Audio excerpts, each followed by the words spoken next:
안녕하십니까. 고려대학교의 교수로 재직 중인 강성학입니다.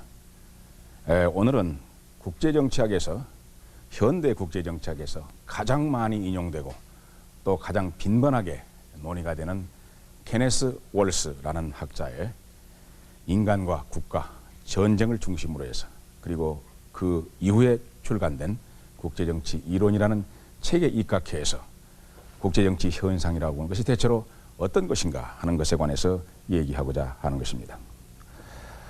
오늘날 우리는 세계 평화라고 하는 것, 국가 간의 평화라고 하는 것은 매우 당연한 것이고 또 평화라는 것은 우리 모두가 다 같이 원하는 것으로 그렇게 이해하고 있습니다. 그러나 실제로 그 평화라고 하는 것이 모든 사람들에 의해서 모든 국가들에 의해서 진실로 추구되었던 것은 매우 짧은 역사를 가지고 있습니다. 적어도 세계 제1차 대전이 터질 때까지 1914년 6월 28일 오스트리아의 페르디난드 황태자가 저격됨으로 해서 출발했다고 보통 말해지는 세계 제1차 대전이 벌어질 때까지 각 국가는 특히 당시의 유럽의 강대 국가들은 평화를 추구하지 않았습니다.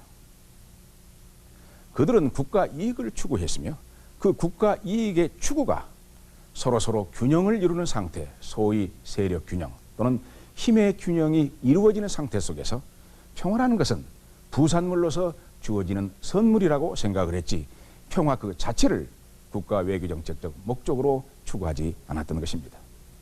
그렇기 때문에 당시에 국제정치라고 하는 것은 19세기에 가장 유명한 서양 문명이 낳은 최고의 군사 전략가인 칼 폰 클라우세비츠가 전쟁이라고 하는 것은 수단을 달리한 정책의 연속이다 이렇게 말한 것과 마찬가지의 사실상 행동을 취했던 것입니다. 즉 전쟁이라고 하는 것은 국가의 외교적인 목적을 추구하는 데 있어서 최후의 수단이지만 항상 사용할 수 있는 것으로 그렇게 생각됐던 것입니다. 그러나 세계 제1차 대전의 참화가 너무 컸고 그 비극성이 너무 컸기 때문에 사람들은 달리 생각하기 시작했습니다. 우리는 세계 제1차 대전의 비극을 레마르크의 서부전선 이상 없다라는 그런 작품 속에서 알 수 있는 것처럼 당시의 세계 제1차 대전에 참여했었던 유럽의 국가들의 병사들은 도대체 자기가 무엇 때문에 이 전쟁에 참여했는가 하는 것을 알지 못한 채 죽어갔던 것입니다. 그들에게 제1차 세계대전의 목적을 제시했던 사람은 미국이 나중에 참전하면서 미국의 우드로 윌슨 대통령이 제기한 14개의 항목입니다. 그러나 전체적으로 그 당시에 우드로 윌슨 대통령은 이 전쟁이 민주주의를 위한, 민주주의를 안전하게 하기 위한 전쟁이라고 규명함으로 해서 인류 역사상 최초로 전쟁이라고 하는 것이 어떤 추상적인 목적을 위해서 영토라든가 또는 왕위 계승권과 같은 그런 문제를 가지고 전쟁을 하는 것이 아니라 이제 민주주의라고 하는 최초의 어떤 추상적인 목적을 위해서 전쟁을 하는 것이라고 규정하기 시작했고 오히려 사람들은 영토나 구체적인 것보다는 이런 추상적인 목적을 제시하니까 더욱 열심히 목숨을 촉에같이 생각하면서 싸우는 것을 우리는 경험했던 것입니다. 그러나 1차 세계대전의 비극이 너무 컸기 때문에 당시의 지도자들은 지금까지 전쟁이라는 것을 국가 외교정책의 수단으로 삼아왔는데 이제는 평화 그 자체가 국가들의 외교정책적 목적이 되어야 한다 하는데 그들은 공감하기 시작했던 것입니다. 따라서 당시에 우드로 윌슨 대통령을 중심으로 해서 새롭게 평화 그 자체를 목적으로 하는 그런 세계 질서를 유지할 수 있는 그러한 기구를 탄생시켰습니다. 범세계적인 최초의 평화를 위한 국제기구, 그것이 바로 국제연맹이었던 것입니다. 그 국제연맹은 칸트의 영향을 받은 것이었습니다. 윌슨 대통령은 칸트주의자였습니다. 그렇기 때문에 칸트는 각 국가들이 민주국가가 되고 그 국가들의 연합을 이루는 국제연맹을 이루면서 모든 국가들이 만민법에 따라서 만약에 행동한다면 세계의 평화는 가능할 것이고 또 사실상 보장될 것이라고 생각했던 것입니다. 그러나 그 가운데서 가장 핵심적으로 물론 떠오르는 것이 민주주의와 국제연맹이었습니다. 그러나 그 당시에 많은 국가들은 사실상 몇 나라를 제외하고서 민주국가가 아니었습니다.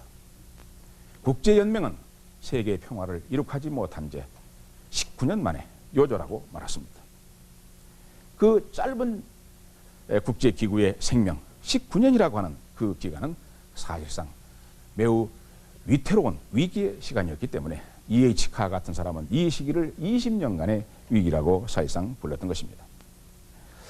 그런데 세계 제1차 대전이 끝난 이후에도 프랭클린 루스벨트 대통령을 중심으로 해서 새로운 세계 질서에서 평화를 유지하기 위해서는 국제연맹을 보다 더 현실적으로 보완한 국제연합 즉 유엔을 통해서 세계 평화를 이룩할 수 있다라고 생각함으로 해서 오늘날 유엔이 탄생하게 된 것입니다. 그런데 국제정치학이라고 하는 이 학문 자체는 세계 제1차 대전의 종결과 더불어서 탄생한 그 역사가 매우 짧은 학문의 분야입니다. 그것이 하나의 독자적인 분야로서 인정되게 되는 것이 바로 그렇습니다. 그래서 국제연맹에 대한 연구, 즉 세계 평화를 어떤 국제 제도적인 방법으로서 해결하려고 시작함으로 해서 국제정치학이 탄생하게 됐던 것입니다. 따라서 이 시기에 그리고 2차 대전 직후에는 당시에 우드로 윌슨 대통령이 생각했던 것과 마찬가지의 생각이 사실상 휩쓸었습니다. 그리고 20세기 초기에 대체로 이런 생각들을 갖고 있었습니다. 즉 당시에 자유주의적인 생각이 당시에 풍미했었던 것입니다. 이 자유주의적인 생각이라고 하는 것은 윌슨에 의하면 전 세계 국가들이 민주정부가 된다면 민주정부는 전쟁과 평화를 결정하는 것이 소수의 독재자들이 결정하는 것이 아니라 국민들 스스로가 나가서 싸워서 목숨을 걸어야 할 사람들이 전쟁과 평화를 결정하는 것이기 때문에 누가 자기가 나가서 목숨을 걸고 싸울 전쟁을 스스로 선택하겠는가. 따라서 모든 국가들이 민주주의가 된다면 그렇다면 세계의 평화가 올 것이라고 그렇게 내다보았던 것입니다. 이것이 자유주의적인 생각입니다. 오늘날에 다시 그런 생각들이 부활하고 있습니다. 한편 마크시스트들은 만약에 전 세계가 사회주의 국가가 되어버린다면 사회주의 형제 국가들 사이에는 전쟁이 없을 것이다.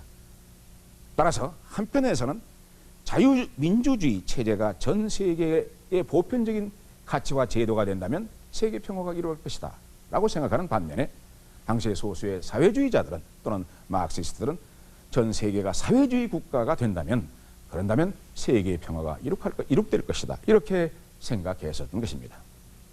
그런데 바로 이러한 생각에 대해서 강력하게 도전하는 지성적인 노력이 일어나게 된 것입니다. 그리고 여기에 강력하게 도전한 그런 하나의 학파를 우리는 소위 국제정치학에서 현실주의 학파다 이렇게 부르는 것입니다. 이 현실주의 학파의 대표적인 인물은 여러분들이 이름을 들어서 아시는 분이 많겠습니다만 한스 제이 모겐소입니다. 한스 제이 모겐소는 현대 국제정치학의 아버지다 이렇게 일컬어지는 것입니다. 그런데 한스 제이 모겐소가 바로 이런 자유주의적인 그리고 사회주의적인 생각에 대해서 근본적인 비판을 가했던 것입니다.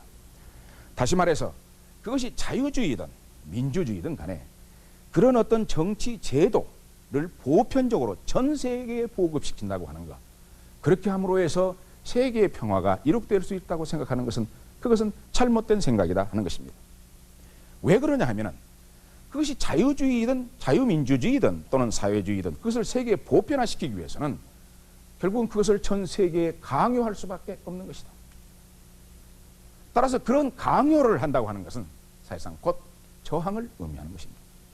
어쩌면 그것이 오히려 더 전쟁이 될 수 있다고 생각한 것입니다. 뿐만 아니라 이 자유주의적인 생각, 이런 생각을 가지고서 국제정치를 바라보는 것은 근본적으로 정치의 본질을 망각한 잘못 이해한 출발점이다. 이렇게 한스 제이 모겐스는 비판했습니다. 지금 말씀드린 두 가지를 다시 한번 다른 말로 표현한다면 인간이라고 하는 것은 보편적으로 어떤 질서가 훌륭한 질서인가 하는 것에 관해서 결국은 동의를 구할 수가 없는 것이다 하는 것입니다. 그것은 기본적으로 민주주의든 사회주의든 어떤 정치 제도이든 간에 그것을 보편적인 가치로 우리는 세계에서 합의를 이룰 수가 없는 것이다. 모든 것은 사실상 상대적일 수밖에 없으며 그런 가치를 전 세계에 사실상 보급시키려고 하는 것은 사실상 지배를 감추는 것이다. 따라서 그것은 하나의 지배 수단으로 전락할 수밖에 없다 하는 것이 그의 비판입니다. 두 번째, 인간의 본성의 기본적인 토대를 두지 않는 그런 자유주의적인 생각이 잘못된 점에 관해서는 인간은 본질적으로 이기적인 존재다 하는 것이 그의 출발점입니다. 인간은 본질적으로 이기적인 존재일 뿐만 아니라 권력에 대한 욕망에 가득 차 있는 것이다. 따라서 결국은 정치라고 하는 것은 이 권력에 대한 욕망으로 가득 차 있는 인간들 사이에 투쟁일 수밖에 없고, 따라서 정치는 본질적으로 권력 투쟁일 수밖에 없다 하는 것이 한스 모겐소의 주장입니다. 그렇기 때문에 이 권력 투쟁이 일어나는 현상 그 자체는 결국은 전쟁 상태인 것이다. 따라서 이런 기본적인 상태를 부인하면서 국가들 사이에 있어서의 어떤 평화가 가능할 것으로, 즉 자유주의적인 생각에 의해서 가능할 것으로 믿는 사람들은 그 자신이 스스로 자기 자신을 기만할 뿐만 아니라 다른 사람들을 속이는 것이라고 그는 주장했던 것입니다. 이런 본질적인 생각은 바로 토마스 홉스의 생각이었고, 한스 제이 모겐소는 홉스의 사상을 그대로 이어받았던 것입니다. 다만 홉스는 기본적인 그런 입장을 제시하면서도 인간의 계몽 의식, 즉 인간들이 계몽되고 그리고 통상이 발전해서 인간들이 욕구를 만족시킨다면 평화가 가능하다고 생각한 반면에, 오히려 한스 제이 모겐소는 인간의 본성 자체를 봤을 때 세계 평화는 기대하기 어렵다라고 하는 비관적인 입장을 제시했던 것입니다. 그래서 우리는 늘 조심하지 않으면 안 된다는 것이죠. 이걸 이렇게 함으로 해서 우리가 정치적인 현실주의가 사실상 탄생하게 됩니다만은, 이 정치적인 현실주의에 대해서 근본적으로 도전하면서 현대 국제정치학에서 가장 많이 인용되는 학자가 바로 케네스 월스라고 하는 학자입니다. 따라서 케네스 월스라는 학자가 이 현실주의에 대해서 비판적인 입장을 취하면서도 현실주의의 매우 중요한 가정들을 전제하기 때문에 그를 신현실주의자라고 부르고, 지금 말씀드린 이런 이런 현실주의를 전통적인 현실주의라고 정치학자들은 대체로 분류해서 말합니다. 그런데 케네스 웰스는 인간의 본성에 입각해서, 즉 전쟁이라고 하는 것이 인간의 본성에 입각해서 이해해야 된다, 즉 전쟁이 인간의 본성으로부터 출발한다라고 하는 생각, 이것을 제1차 이미지, the first image라고 규정했습니다. 그리고 그는 이 인간의 본성에서 전쟁이 시작한다는 것을 결코 수용할 수 없다, 그런 주장에 대해서 그는 강력하게 사실상 반대했습니다. 그가 반대하는 이유는 다음과 같은 두 가지의 이유에서입니다. 첫째, 우리는 인간의 본성이 무엇인가 하는 것을 정확하게 알 수 없다는 것입니다. 우리가 어떻게 인간의 본성에 관해서 진실로 알 수 있는 것인가? 과연 인간의 본성이 선한 것인가? 아니면 악한 것인가? 한스 제이 모겐소는 인간은 이기적인 존재라고 봄으로 해서 인간이 결국 악하다고 하는 생각을 갖게 하는 것인데, 인간이라고 하는 것은 우리가 정확하게 그 본성을 알 수 없는 것이다 라는 입장입니다. 우리는 주변에 너무도 많은 나쁜 사람들을 본다면 우리는 인간은 악한 것이다 생각할 수 있습니다만, 또한 동시에 우리는 주변에서 사랑을 베풀고 자기 자신을 희생하고 사선을 베푸는 이런 선한 인간들을 우리는 얼마든지 또한 발견할 수 있습니다. 이처럼 선한 행동과 악한 행동을 보여주는 사람들로 가득 찬 세계에서 인간이 선한 것이다, 악한 것이다, 인간의 본성에 대해서 규정은 우리가 영원히 할 수 없는 것이다. 그렇기 때문에 인간의 본성에서 전쟁의 원인을 생각하는 이 제1차적인 이미지는 잘못된 것이라는 것입니다. 두 번째, 그가 반대하는 이유는 평화가 인간의 본성 때문에 불가능하다라고 하는 이런 입장을 우리는 우리의 도덕적 희망에 배치되기 때문에 수용할 수 없다고 하는 것입니다. 만약에 인간의 본성에서 전쟁이 시작한다고 말한다면 바로 그런 본성을 가진 인간들이 우리 역사에서 본다면 우리가 얼마나 평화를 위해서 노력을 해왔느냐 하는 것입니다. 따라서 인간의 본성에 의해서 전쟁이 일어난다고 규정해버린다면 바로 인간들이 평화를 위해서 그동안에 해온 그 노력 자체를 우리가 이해할 수 없게 되는 것입니다. 따라서 우리는 이런 그 전쟁과 평화의 문제에 있어서 인간의 본성의 출발점을 갖는 이런 현실주의에 관해서 케네스 월스는 비판적인 입장을 취했습니다. 그러고 나서 동시에 케네스 월스는 전통적인 현실주의자가 비판했었던 그런 입장도 동시에 비판합니다. 다시 말해서 칸트라든가 또는 막스라든가 그리고 윌슨이라든가 이런 사람들이 앞서 얘기했던 것처럼 국내 정치적인 어떤 제도, 그 구조에 잘못이 있기 때문에 전쟁이 일어난다라고 하는 이 두 번째 이미지도 그는 비판하는 것입니다. 즉 다시 말해서 전쟁이 어떤 국내적인 정치 제도나 또는 경제적인 어떤 제도의 잘못된 것으로 인해서 전쟁이 만약에 발생한다면은, 그렇다면은 보편적으로 정의롭다, 정당하다 하는 그런 원칙에 입각해서 모든 국가들의 정치 제도가 바뀌어야 되는 것입니다. 그러나 도대체 무엇이 정의인가 라고 하는 것에 관해서 우리 인류는 사실상 합의할 수가 없습니다. 그렇기 때문에 각 국가들은 상이한 정의관을 가지고 있습니다. 그리고 그 정의관에 입각한 정치 질서를 갖게 되는 것입니다. 그렇기 때문에 어떤 한 정치 질서를 가지고 있는 국가가 자기 자신의 그런 정치적인 질서만이 가장 정의로운 질서이고 다른 정치 제도는 정의롭지 못한 질서다라고 규정하게 되면은 세계 평화를 위해서 자기 자신의 정치 제도를 보급하려고 할 때 그것은 세계 평화를 가져온다는 그 목적하에서 전 세계에 사실상 선전포고를 하는 것이나 마찬가지가 되겠습니다. 그렇기 때문에 영구 평화를 위한 노력이 사실상 영구적인 전쟁을 가져올 수밖에 없는 것이다. 따라서 이 자체도 기본적으로 잘못된 생각이다 해서 그는 이것을 두 번째 이미지라고 부르면서 이것도 또한 비판적인 입장을 취했던 것입니다.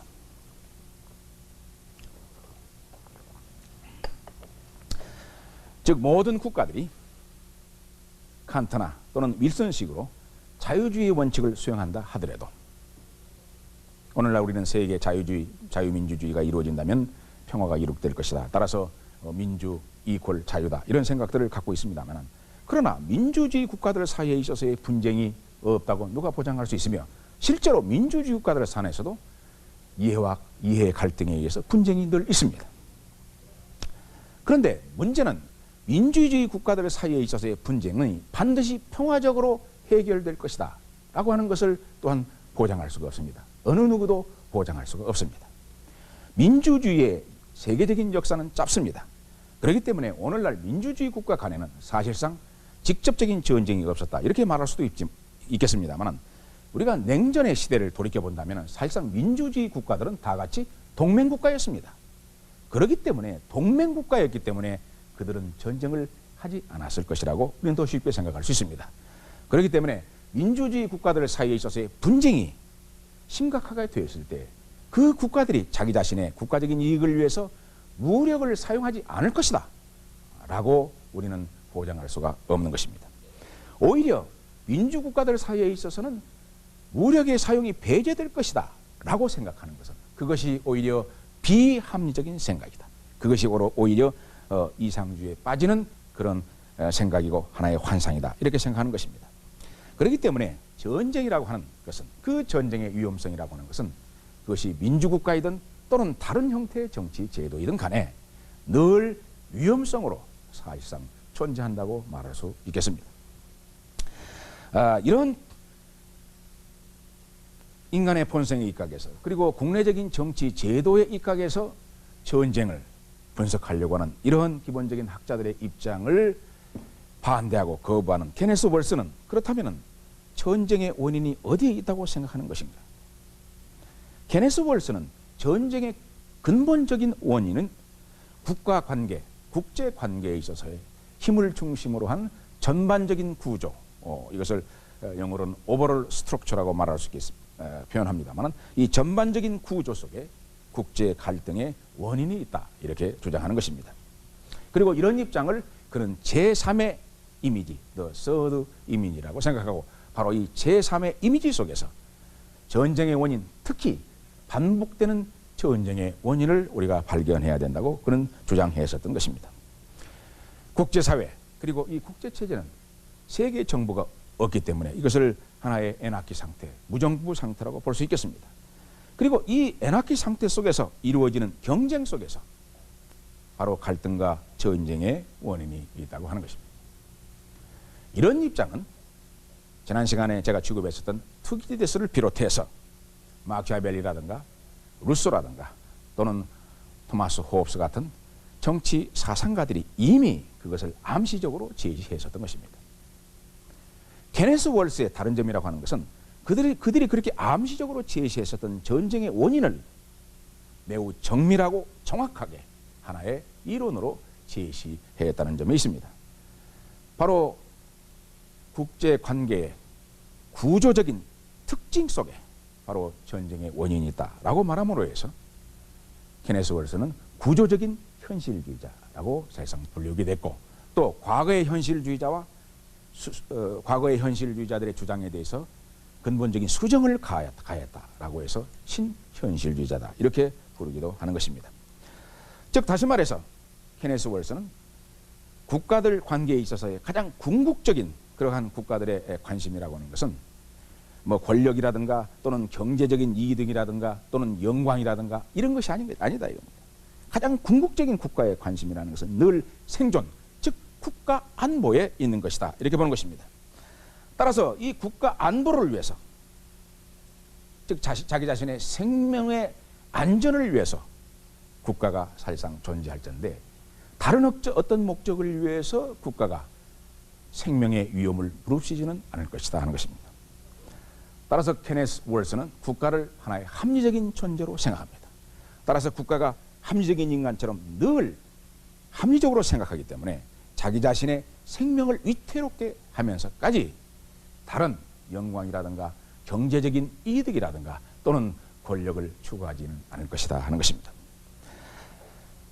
그런데 각 국가들이 이처럼 생존을 추구한다, 즉 국가 안보를 추구한다라고 우리가 말할 때 모든 국가들은 동일한 것을 추구하고 있다 하는 것을 우리는 생각할 수 있겠습니다. 이것이 바로 국내 정치의 속성과 국제 정치의 속성에 있어서의 근본적인 차이라고 얘기할 수 있겠습니다. 우리는 국내 정치의 본질적인 속성과 국제 정치의 속성을 비교한다면 국내 정치라고 하는 것은 대체로 위계 질서로 되어 있습니다. 하이라키가 이루어져 있습니다. 그리고 그 속의 구성원들은 각자 서로 상이한 기능과 역할을 수행합니다. 그들 사이에 비록 경쟁은 있다 하더라도 그들은 서로 상이한 것을 추구합니다. 모든 사람들이 한 가지만을 추구하지는 않습니다. 그리고 전 국가가 하나의 목적을 위해서만 기능하지는 구성원들이 역할을 수행하지는 않습니다. 어떤 사람은 명예를 추구한다면 어떤 사람은 예술을 추구하기도 하고, 어떤 사람은 또한 권력을 추구한다면, 또 어떤 사람들은 자연을 정복하는 그런 어떤 자연의 비밀을 계기도 하게 될 것입니다.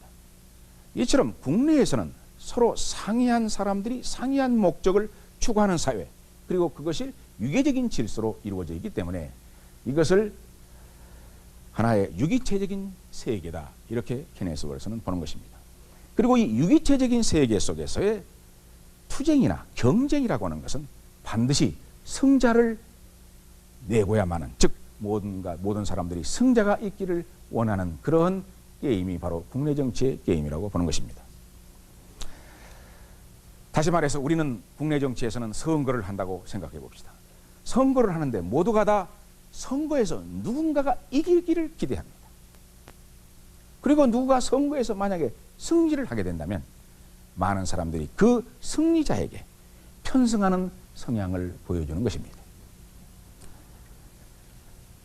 다시 말해서 강자, 힘이 있는 자, 권력을 잡은 자에 대해서 모든 사람들이 편승하려고 하는, 그쪽의 편에 서려고 하는 그런 성향을 보여주는 것이 국내 정치의 특징이다 하는 말씀입니다. 물론 선거뿐만 아닙니다. 불법적으로 구테타 같은 것을 통해 어떤 사람이 정권을 잡으면 그 사람이 나하고 놀 사람 이 손 잡아라 라고 말한다면 수많은 사람들이 벌떼처럼 모여듭니다. 그래서 그 권력자에게 편승하려고 하는, 그래서 하나로 통합하려고 하는 그런 성향을 가지고 있는 것이 국내 정치의 특징입니다. 국내 정치 후의 개인적인 관점에서 본다면 우리 개인도 대체로 권력이나 돈이나 인간이 추구하고자 하는 그런 가치를 많이 가지고 있는 사람들이 대체로 친구가 많습니다. 힘 있는 자, 돈 있는 사람에는 친구가 많습니다. 그 사람들에게 편승하려고 하는 인간의 본질적인 속성이 사실상 국내 정치에서는 통용되기 때문입니다. 가난한 자에게는 힘도 없고 돈도 없는 자에게는 원래 친구도 별로 없는 것입니다. 그런데 국제 정치의 세계에서는 이것과는 정반대의 현상이 사실상 이루어지게 되는 것입니다. 국제 정치에서는 어떤 국가가 힘이 강해지면 강해질수록 점점점 우방을 상실하게 됩니다. 오히려 지배적인 힘을 갖게 되면 친구들을 상실하게 되는 것입니다. 다시 말해서 어떤 특정된 국가가 지나치게 강해지면 그 국가가 우리의 국가를 지배할지 모른다는 두려움이 앞서기 때문에 그들은 다른 국가들과 힘을 합쳐서 그 강대 국가를 견제하려고 하는 성향을 보이는 것이 바로 국제정치의 속성인 것입니다. 왜냐하면 국가들이 서로 상이한 것을 추구하는 것이 아니라 국가의 안보, 요즘은 국가의 번영까지를 포함시켜서 국가의 안보와 번영이라고 하는 동일한 목적을 추구하기 때문에 어느 특정된 국가가 그것을 지나치게 소유하게 되고 또 소유할 가능성이 있을 때 이 다른 국가들이 힘을 합쳐서 그것을 견제하려고 하는 것이다. 이것을 국제정치학에서는 균형 잡기, 즉 밸런싱이라는 표현으로서 사실상 이것을 말해줍니다. 그렇기 때문에 국제정치에 있어서는 본질적인 현상이 국내 정치에서는 편승이라면 국제정치에서는 바로 균형 잡는 것, 견제라고 하는 것이 국제정치의 본질적인 성격이라고 말할 수 있겠습니다. 우리는 최근에 중국과 러시아가 힘을 합쳐서 미국을 견제하자라고 하는 그러한 입장을 밝혔다는 것을 신문을 통해서 우리는 본 바가 있습니다. 그런데 실제로 그들이 힘을 합쳐서 앞으로 성공적으로 견제할지 안 할지에 관해서는 우리는 자신 있게 지금 말할 수는 없습니다.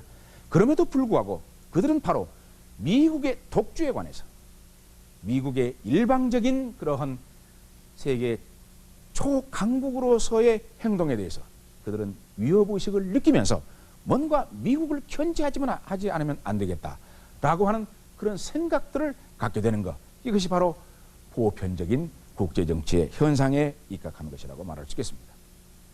그렇게 함으로 해서 국제정치에서는 힘의 균형을 이루는 것이 보편적인 현상입니다. 그런데 이 힘의 균형을 이룰 때에 어떤 국가들 사이에 있어서의 힘의 균형을 이루느냐, 그것은 강대국들 사이에만 사실상 해당되는 문제라고 말할 수 있겠습니다. 국제정치학이 사실상 그 내용을 살펴본다면 대체로 강대국가의 중심으로 되어 있습니다. 그것은 바로 그들이 미치는 영향 때문에 그렇습니다. 아프리카의 조그마한 나라의 관계를 우리가 이해한다고 해서 국제정치를 이해할 수는 없을 것입니다. 그것은 마치 대한민국의 대재벌을 이해하지 않고서 그것을 제외하고서 대한민국의 경제를 말할 수 없는 것, 마치 어느 학교 앞에 조그마한 가게들을 연구해가지고 대한민국의 경제를 말할 수 없는 것과 마찬가지로 국제정치 현상에서도 강대국가를 중심으로 해서 우리가 이해할 때 우리는 비로소 국제정치의 본질적인 성격을 이해할 수 있기 때문에 국제정치에서 말하는 이 힘의 균형, 서로가 견제하는 이 현상은 바로 강대국가를 중심으로 얘기할 때 우리가 적용되는 거라고 말할 수 있겠습니다. 자, 그래서 강대국가를 중심으로 해서 그 서로 견제하는 대표적인 세력, 이 세력이 두 개일 때 우리는 그것을 양극체제라고 말하는 것이고, 이 강대국가들이 세 개 이상일 때 우리는 그것을 다극체제다, 이렇게 보통 표현하는 것입니다. 그런데 국제체제라고 하는 것 이 자체는 사실상 강대국가들이 모여서 하나의 국제체제의 구조를 이루지만 일단 그 구조를 이루고 나면 그것이 그 구성원 강대국가들의 행동 양식에 영향을 미치는 것이다.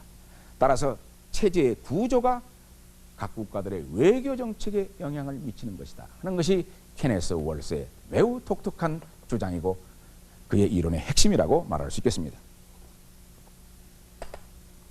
우리는 이런 현상을 이해하기 위해서 다른 예를 들 수가 있겠습니다.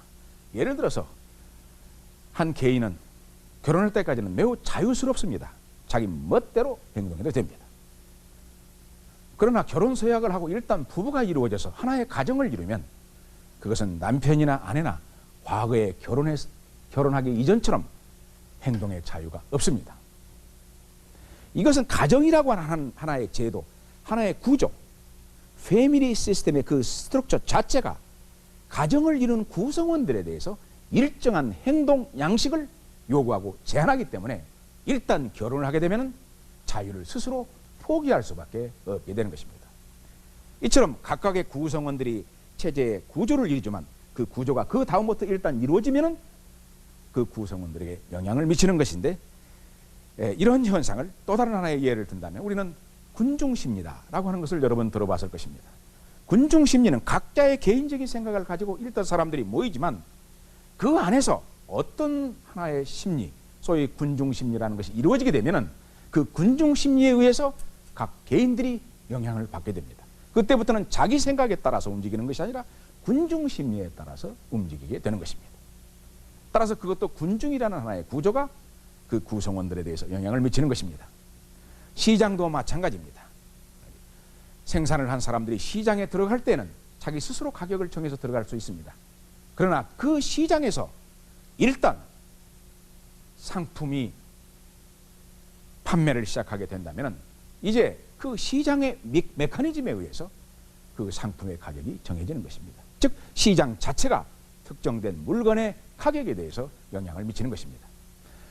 지금 제가 세 가지 가정이라든가 군중심리라든가 또는 시장의 예를 들었습니다만, 이와 마찬가지로 국제정치에서 하나의 체제가 이루어지면은 그것이 양극체제일 때는 양극체제의 나름대로의 각 국가 구성원들에게 행동의 양식에 영향을 미치고, 다극체제일 때는 다극체제 나름대로의 성향을 미치는 것이다 하는 것입니다.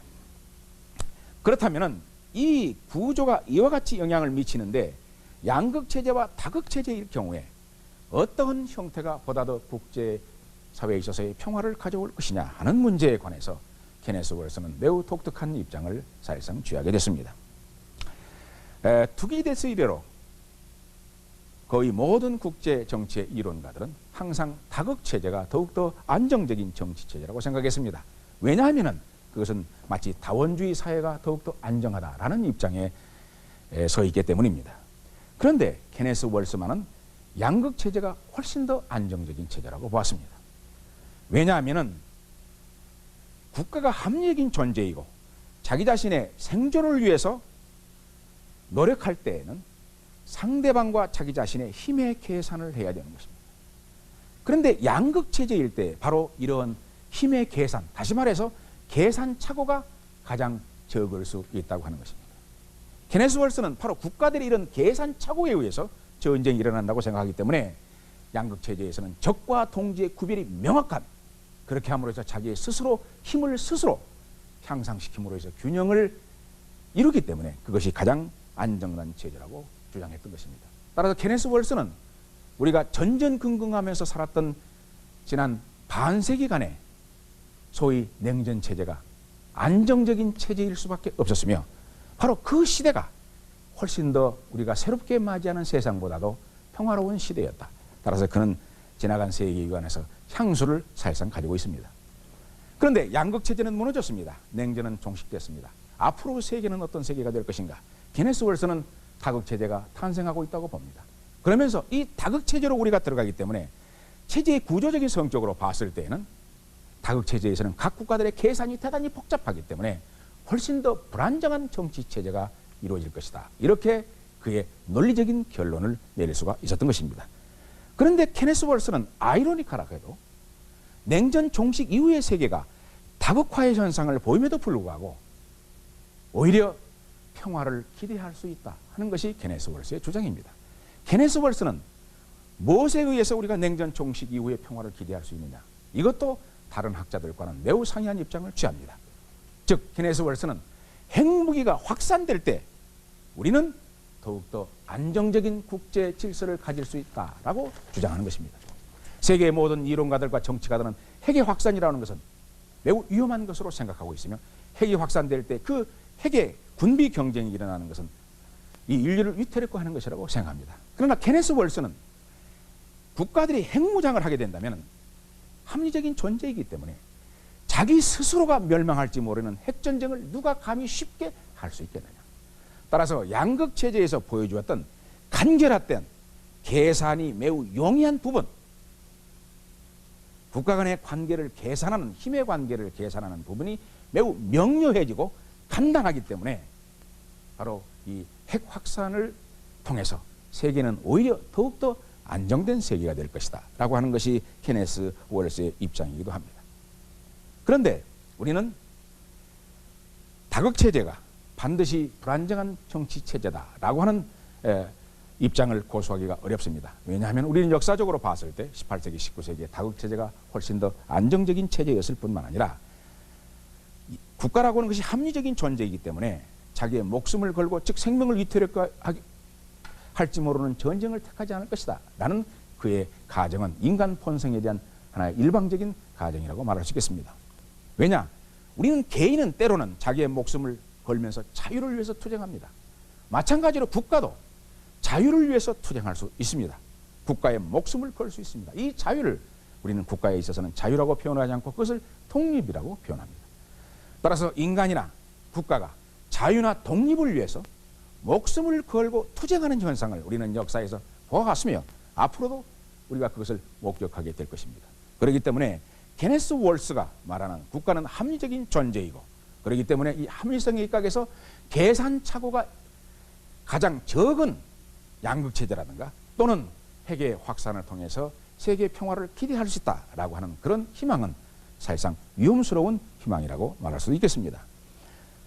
그렇다면 케네스 월스의 이런 이론은, 이런 입장은 어떤 가치가 있는 것입니다. 그것은 케네스 월스가 우리가 국제 정치 문제를 얘기할 때에 논의할 수 있는 문제점을 매우 명확하게 제시함으로 해서 이 문제에 관한 논의할 수 있는 교육적인 그러한 가치를 제시했다는 점에서 케네스 월스를 우리가 높게 평가하는 것이며 냉전 이후의 세계에 관해서 우리가 논의할 때도 우리는 케네스 월스의 이런 주장에서 출발점으로 해서 우리는 앞으로의 미래를 논할 수 있을 것입니다. 냉전 이후의 세계에 관해서는 앞으로 2시간에 걸쳐서 말씀드리게 되겠습니다. 이상으로 오늘 마치겠습니다. 감사합니다.